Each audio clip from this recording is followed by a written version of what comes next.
Ladies and gentlemen, welcome to the Impact Podcast by the Indie Black Chamber of Commerce. My name is Leland Baptist, and I have the amazing pleasure, the honor to be with Mrs. Burton.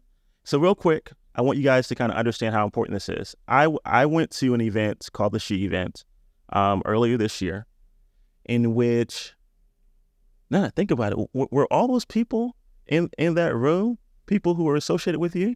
Yes. Oh my gosh. Because I was like, whoa. Okay. So back up a little bit. At the She Event, there was this entire room of publishers, and not just any publisher, like Black publishers. And I was amazed. And like the moment that I walked in, it reminded me of a library.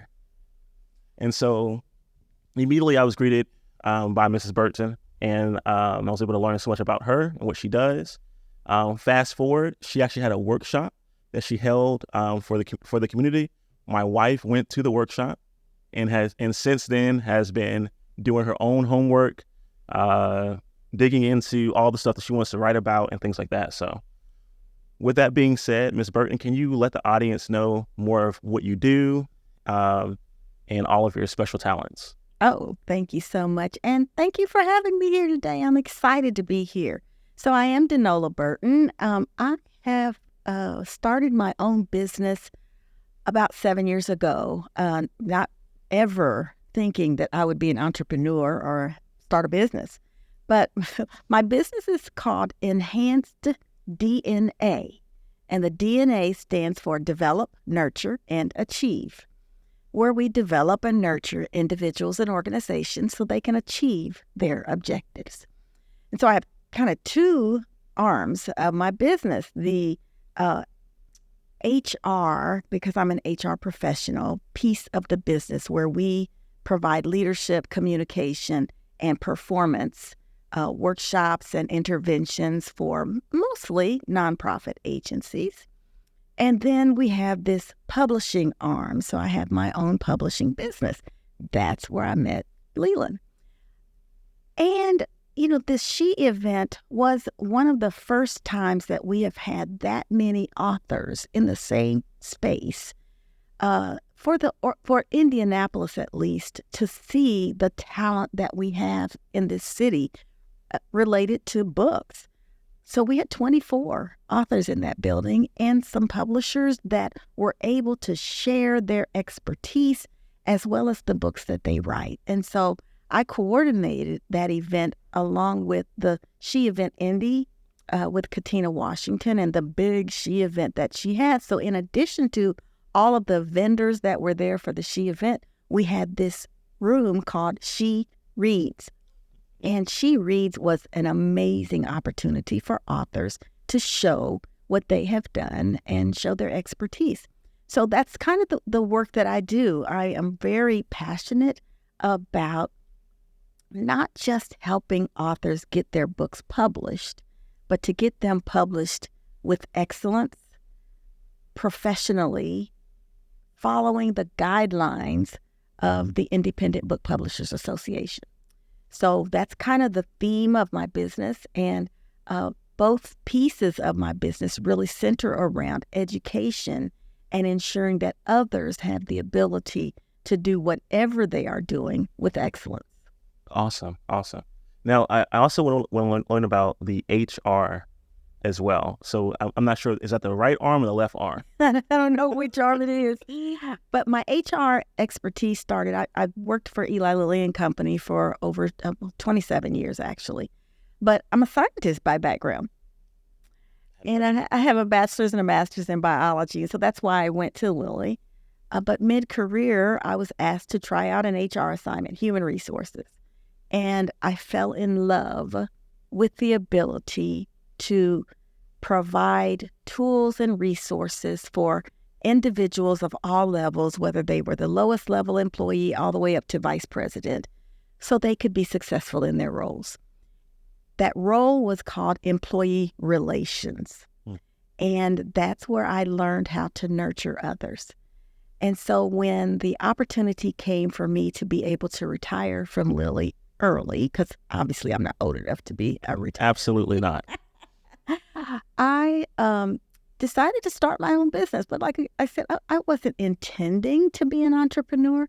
I just felt like I had some knowledge, some skills, and some abilities that I could help mainly, like I said, nonprofit agencies to be able to professionally develop or provide professional development resources and workshops where they don't usually have HR support in-house. And so that's why I started my business. I started it as a maybe a extra just spending money kind of thing in my retirement and didn't really know how to run a business. And so I was able to start that business, develop that business, and grow that business to the point where I am able to help lots of organizations to develop their employees, so employees and supervisors, so they can be successful in their nonprofits. So I have a question. I promise it's going to tie in. All right. So my first question is, with your science background, do you enjoy experiments? I do. I wouldn't think that I am what most people would call, though, as a stereotypical scientist, where, you want to get in a corner and do the scientific method and stay by yourself and do that, research. But that's the kind of roles I was in. But it was funny because what I would do was I would take the scientific knowledge, do my best at that. But then when there were other interactive things that I could get involved in, that's what I would get involved with. So if there was the United Way campaign, oh yeah, I'll do that. So all the social kinds of things. But my foundation is built on the scientific method. And so I have that level of expertise, which is why I felt like I could do the business, because I had the knowledge of doing a step-by-step process. That's awesome. And so I can see how an experiment, just as an example, having that base, because when you're experimenting with something, those are resources, right? Yes. And so HR, that's a human resource. It's a human resource. And so we will probably want to say we're experimenting on the employees, yeah. But you are putting them in environments, testing them, measuring their growth, right? Absolutely. Having them going against a control, right? Benchmarks, et cetera. And that's similar to, experiments. Yes. Absolutely. And so it's awesome how all of your skills still build upon each other, and they're transferable skills too. That's right. And I don't know if you noticed, but that DNA in my business name the theme came from the scientific background of the deoxyribonucleic acid, but standing for develop, nurture, achieve. So that is awesome. That is awesome.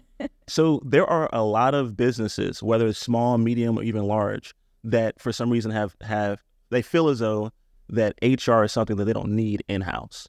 Why do you think that is? I don't think they understand it. I think that there are businesses who don't want to address the HR issues until they have to address them. And what I try to do is provide them with that proactivity and having processes and systems in place so that they don't come up on a situation that they aren't equipped to handle.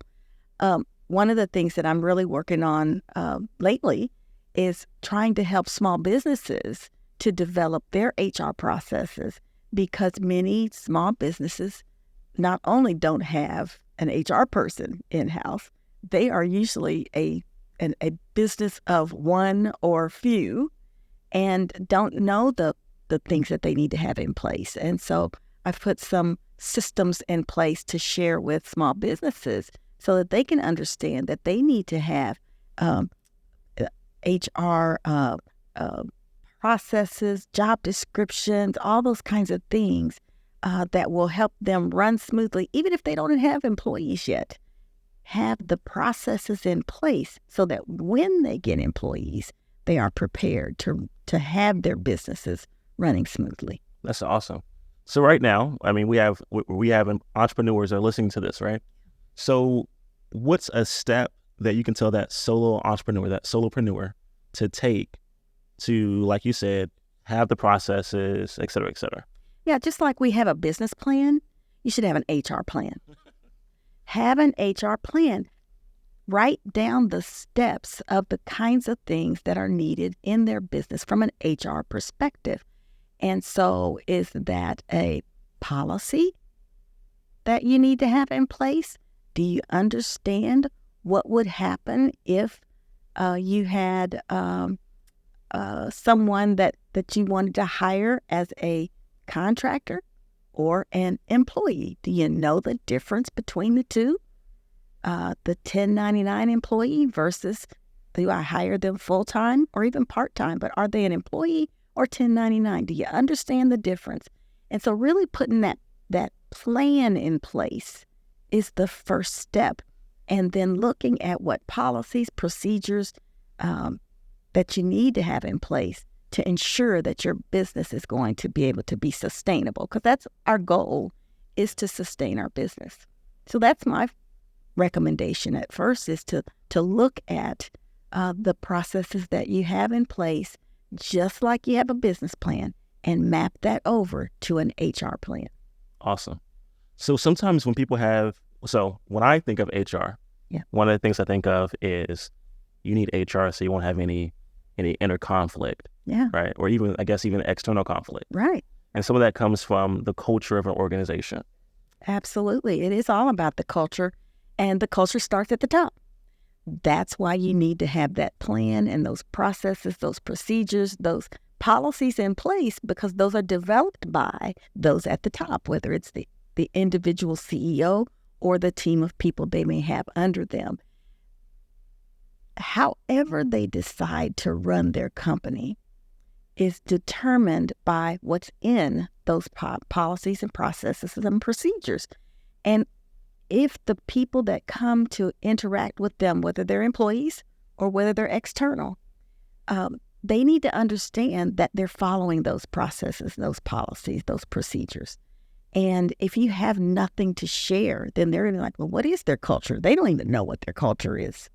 And so it's important that that culture that is established at the top is able to be shared with others and demonstrated. We have a saying back in, the old manufacturing days of Lilly where if it wasn't written down, it didn't happen. Uh-oh. And that's the same thing in business. If you're saying, oh, well, here's our culture, here's our processes, here's our policies, and you don't have any of that written down, then who's going to believe that that's the truth? Because it can change depending upon what way the wind blows today. So I think that's the key right there, is having it all documented, in place, and then living out that culture that you're putting in place. Speaking of culture, it seems like today's society, today's culture for a lot of these entrepreneurs is let's do it fast as possible, and let's do it as lean as possible. I hear that a lot, right?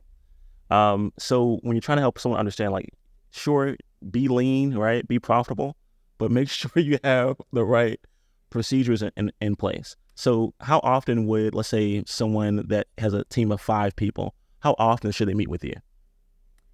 Should they meet with me as an HR professional? Yep. That's totally going to be dependent upon them and what they need. So my goal would be to go into an organization, help them get set up, and then they do an annual review. However, it depends on when we go through and assess and determine what they need, put those things in place. The question then becomes, okay, what's the next step? Do you need additional work? So if you were to say, okay, I'm going to put a policy, a diversity, equity, and inclusion policy in place, but we don't even understand what that means. We need to have some training that would help our employees. And if we're going to determine our culture, we need to understand how are we going to behave as it relates to diversity, equity, and inclusion. And so it may be that once we get the foundation in place, then we talk about, okay, how can we come back and help you meet those goals of what you're putting in these policies? That's awesome. That's awesome. And one of the things I think is also an issue is people think that HR is simply hiring and or firing someone. Yeah. They don't think about processes, procedures, prevention. Right. All of that. Yeah. It starts before the employee comes. So it's how are you recruiting? It's how are you onboarding? How are you developing? How are you retaining? And then how are you sending them out the door in the right way? Whether it is because things aren't working out or because they're retiring. So it's all of those things.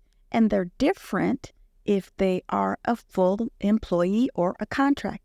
You've got to have all those things in place. You've got to understand that in Indiana, we are you have it's a right to hire and right to fire. Yeah, fire quick. But you've got to have processes around that. If you're a contractor, how do you terminate a contract? Or how do you work with the vendor that's providing those services? All of those things. But it starts well before, all the way through. So there's a life cycle, per se, that you would need to follow in order to ensure that you've got all those processes in place. When someone is wondering to themselves, hey, I have a lean organization, and I'm hiring, basically they're outsourcing, really. They're hiring 1099 workers, right? Contractor. Mm-hmm. And they're thinking to themselves, well, how can I make these guys commit to give me all they can?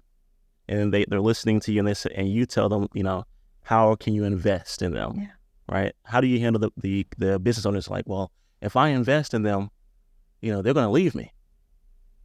Yeah. What do you say to that? I mean, I think whether it's a contractor or whether it's an employee, the business has to understand that the human is their most powerful asset. And they are going to have to determine how they're going to treat their employees or their contractors. Yes, there is the likelihood that they could gain all their knowledge and information from you and then go somewhere else. You have to make it worth their while, but then you have to talk with them to understand, what do they value? An employee might say, I value flexibility. A contractor might say, what, I value the money. And so you have to talk to them to determine what is it that you value in order to ensure that you have the ability to retain them. And that's a part of that whole life cycle where you do have to talk with them and figure out what is going to be the best way that you can reward your employees. Some of the fastest growing small businesses right now are organizations that kind of work remote or virtual. And so they're not necessarily, in the presence of their team members all the time. So how would you, or how often would you suggest that someone meets with their employees to get that life cycle check-in or feedback and one-on-one time? Yeah, that's going to also be one of those flexible things. It really depends. I mean, I think that supervisors have to be in contact with their employees to really understand what it is that their employees are working on. I'm really big on coaching programs. And so I teach leaders how to be effective coaches. And if they are coaching an employee appropriately, then they determine the frequency that they need to talk with them and coach with them. Because there are so many tools now where employees and supervisors can meet virtually, there's no need to physically have to be in the same room. The question is, are they getting what they need? Not micromanaging, so knowing the difference between micromanaging and checking in on a frequency that works for both the employee and the supervisor. So those are the kinds of things that we would work one-on-one with a supervisor or their leadership team to ensure that they have not just the processes in place, but the knowledge of a supervisor to be aware of when an employee might be struggling, when they need additional guidance, or when they need to just be left alone. But I do believe that there should be performance management processes in place so that on a certain frequency, whether it is monthly, quarterly, or annually, that they have meetings to discuss the status of the employee, the status of their work, what are the kinds of things that they need to be working on, what can they pull back off of, and ensure that the employee knows what those things are. So with HR professionals, sometimes people think like, hey, that room right there or that phone number for the HR professional, that's the come to Jesus room. Yeah. I mean, I've had many a time when people come to me and they say, things have gotten so bad. Oh my gosh, they are so bad. And I say, why did you wait so long? Well, they were scared to talk to somebody in HR a lot of times. They weren't sure that they would get help. They just didn't know how. And so there is a perception many times that the HR person works for the boss. Yeah. Oh, yes, people think. Yeah. The HR person has a commitment to the company, but they work for the employee. And so the role of the HR person, especially in a situation where there's conflict or issues, is to listen to both sides and then do what's best for the employee and the company. And so, I mean, there are many times where I have had situations where I've had to work through some things with the employee. And at the end of the day, the answer might not have been favorable for the employee, but we've talked about the why. And that's what's important for them to understand, the why. Things may not have worked in their favor.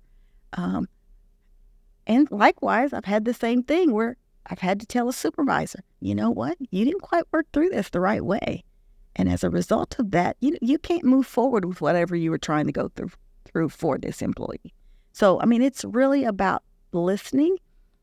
That's a skill that many HR professionals have, and it's a skill that they use in order to make the right decisions. Awesome. Right now, we have an economy or society, especially younger folks, that are kind of hit and run, right? They will start a job on Monday, and if something goes awry come Wednesday, they may not even give her a letter of recommendation. They will just walk off, right? Right. So how can business owners retain these employees and even be able to say like, hey, I may or may not see potential in you, John. Let's figure out how far this can go. Yeah. Retention is a big thing, especially since the pandemic. There have been so many more opportunities for people to move and go and do and demand higher salaries, demand flexibility, demand all kinds of things.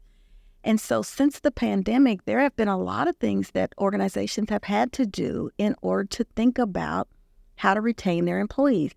And yes, it seems like the generation that we're in now are more likely, used to be you go to a company, you stay there for life. Yeah. Nowadays, you're doing good if you get 5 years out of somebody. And so you need to really assess what is it that people want in order to stay. And then you have to determine if you're willing to give that. One of the big things that happened when I was employed was we built, our company built daycare centers near the facility in order for working mothers to have somewhere that they could take their children close to work, go visit them during lunch if they wanted to. I mean, and that was like huge for working mothers. You look at the generations of people working today. What is it they're asking for? Maybe it's, I got a good one. Student loan forgiveness. Yeah, that's a big one. I mean, what kinds of things can companies do? I mean, granted, we're talking about bigger companies now. We're not talking about small companies. But what can bigger companies do to think outside the box and try to retain these employees? It's not necessarily the fact that they can't get others. It's a huge investment to hire somebody else. And so when you think about the small businesses that may only have 1 or 2 employees, it's more critical for them to sit down and talk with their employee to figure out what is it before they come to you with the resignation letter. Not waiting till you see signs that somebody might leave, working with them on an ongoing basis to talk and figure out, loving your work, love what you do. What can we do to make sure that we're keeping you engaged in all ways, whether it is engaged in the actual work or engaged financially or flexibility-wise, whatever it might be. It's been sad for me when I go to like a favorite restaurant, for example, and because of COVID or whatever else, they haven't been able to retain staff. It's not that they can't open, but the wait staff isn't there, right? Or it's just one cook in the back, something like that. Being able to retain talent is something that people are all struggling with. Absolutely. It is. It is an issue everywhere. And again, I believe it's because there are so many other opportunities. People don't have to put up with a bad supervisor, for example, when they know they can go over there and find another supervisor. And we hear all the time that employees don't leave companies. Employees leave supervisors. Wow, that is crazy. But it's so true because the person that they interact with the most is the supervisor. And if you either have a bad supervisor or one who's not engaging with you appropriately, then you're not feeling valued. And you can go find value somewhere else. That's awesome. Because what you're saying, it reminds me also about the power of a brand. Absolutely. Right? Because someone could work at, just as an example, nothing wrong with it, by the way, but if someone's working at McDonald's, right? Mm-hmm. And maybe they know for a fact that, this isn't the amount of income that I want on a whatever basis, but they like their supervisor. Yeah. And so they're willing to go the extra mile. It reminds me of when I was in, high school playing for a coach. It's like, I don't necessarily want to be on this team, but I like Coach so-and-so. Exactly. It's exactly right. That's exactly right. People will put up with other things if they really like their supervisor. Yeah. So we're gonna switch arms real quick. So what's the parallel between the supervisor and basically that supervisor is like a brand authority for the company? Sure. And how that then can switch over to a brand when it comes to publishing. Yeah, I mean, so publishing, writing, becoming an author, all of that's a brand. I mean, when I talk to authors, I tell them that once you write a book, you have just started a business. You are now an owner of a business. You're now a supervisor of your company, and so everything that you do related to that book and your role as an author is a brand. And so you have to become that brand, live that brand. And so whether your book is about yourself because you're writing a memoir, whether it's self-help because you have some expertise in some things that you know how to do, whether it's fiction, whether it's a children's book, whatever it may be, you now have become an authority on some subject. And as you do that, you are branding yourself as an expert in that field. Like I said, whether it's you, because you're writing about yourself, who knows you better than you, or if it's about some other subject that you're an expert in. So all of that is important to you as a brand. I tell my authors all the time, be careful what you're putting on social media because it's not separate. It's not separate. Not anymore. Not anymore. It's all melded together. And so you have to be very careful about the kinds of things that you're doing on social media. I mean, you think about it, even in the workplace nowadays. You can't operate on social media and keep that separate from what you're doing at work many times. And so all of those things are important to your brand. And you would hope that when people see you, talk about you, see your book, whatever it might be, that there's a positive feeling about you and your brand. Absolutely. I've noticed just in this generation. So, okay, when I was growing up, when I was younger, I guess, I noticed that celebrities were typically known for one thing. Yeah. Like if you were an actor, you were known for just one thing, and particularly you were known for one particular role too. Now we have people who have developed brands, and so that same actor, not only can he do different roles, but he's also now investing in, for example, tequila companies. Sure. Right? He's now investing in mobile companies or cell phone companies, et cetera, et cetera. Right. And it's the same actor. Yeah. But he's learned how to leverage his brand. And because people like the actor as a person, they're willing to do business with it. They're going to transact. They're going to buy, et cetera, et cetera. That's the exact same thing when I think about our authors. Yes, many entrepreneurs, small business owners are now realizing that they can build their company, their business, their brand by having a book. Absolutely.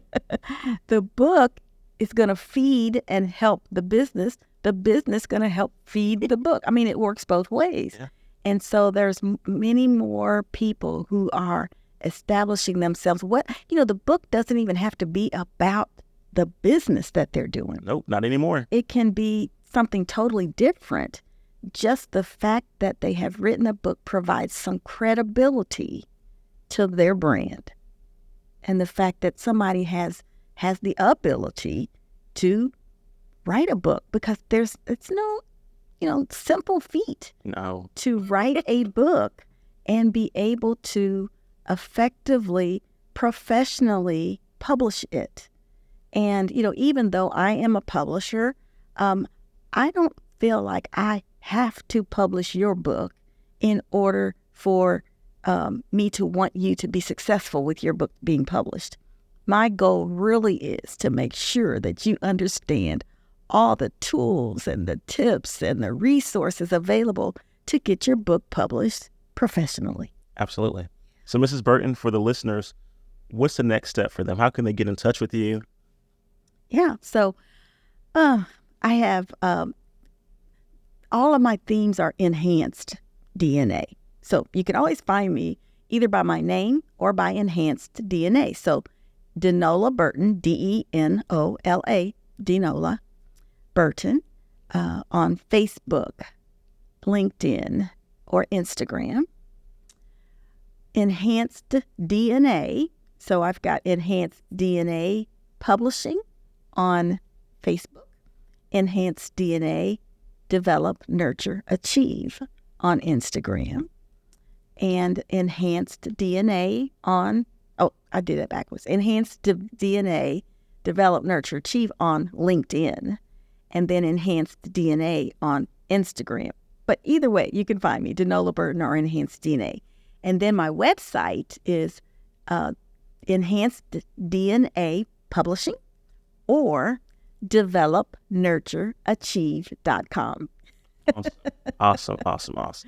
This has been fantastic. I am, if you want to ever do this again, I'm more than willing to do it. I had a great time. Great. I did too. This is always fun. I love to talk to people. You had some very intriguing questions. So I love that.